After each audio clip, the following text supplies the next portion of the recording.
Students, तो आज का जो हमारा टॉपिक है वो है मैथ्स पेडागोजी से। अगर आपने सी टेट में अगर पेपर 1 आप देने वाले हैं तो मैथ्स जो है वो आपके लिए कंपलसरी होगा। तो मैथ्स में कुछ क्वेश्चंस जो हैं वह आपको इन इंस्ट्रूमेंट पे पूछे जाते हैं जिसे आप टीचिंग एड कहते हैं। यानी जब आप बच्चों को प्राइमरी सेक्शन में आप बच्चों को मैथ्स पढ़ाते हो तो वहाँ पर हम कुछ टीचिंग एड यूज़ करते हैं। एटलीस्ट आपको ये पता होना चाहिए कि ये टीचिंग एड हम यूज़ किस लिए करते हैं।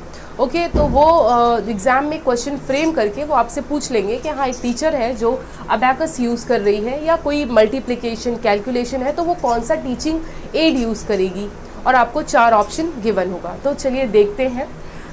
मे बी एक क्वेश्चन यहाँ से आ जाए आपका। तो टोटल यहाँ पर 7 टीचिंग एड हैं जो कि मैथ्स के लिए यूज़ किए जाते हैं। फर्स्ट जो है वो है अबैकस, जिसे आप हिंदी में कहते हैं गिनतारा, और ये कुछ इस तरीके से दिखाई देता है। बाय द वे, आपको डायग्राम तो पेपर में आएगा नहीं, आपको सिर्फ नेम याद रखना है। अगर आप इंग्लिश मीडियम से हैं तो इंग्लिश में याद रखिए, हिंदी मीडियम से हैं तो हिंदी में याद रखिए। तो ये अबैकस का यूज़ आप किस लिए करते हो?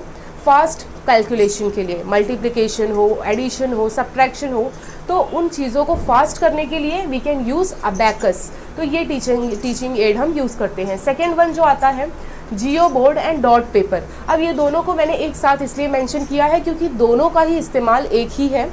ये दोनों ही 2D शेप जो होते हैं, जैसे हम बच्चों को बोलते हैं ट्राइंगल ड्रॉ करने, स्क्वायर ड्रॉ करने, जो भी जितने भी आपकी 2D, हमारा डॉट पेपर जियो बोर्ड जिसे मैंने कहा है, तो एक स्क्वायर शेप में होता है वो, और उस पर कुछ डॉट्स होते हैं। वो डॉट्स ज्वाइन करके बच्चे जो होते हैं 2D शेप स्ट्रक्चर बनाते हैं, like triangle, circle, square, rectangle. Okay, तो ये बेसिकली ज्योमेट्री में हम यूज़ कर सकते हैं। बच्चों को ये टीचिंग एड यूज़ करके हम पढ़ाते हैं। नेक्स्ट आता है 10 ग्राम। तो 10 ग्राम भी ज्योमेट्री के लिए ही यूज़ होता है। अब ये graph paper and grid paper दोनों का यूज़ एक ही है।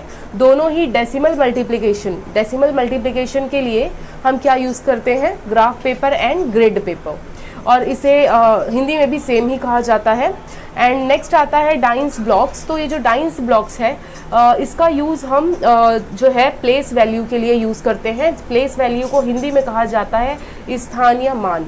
तो ये सारे इम्पॉर्टेंट टर्म थे जो कि टीचिंग एड में यूज़ होते हैं। और ये किस लिए ये टीचिंग एड यूज़ होता है, तो ये यूजेस भी आपको याद रखने हैं। Okay, thank you.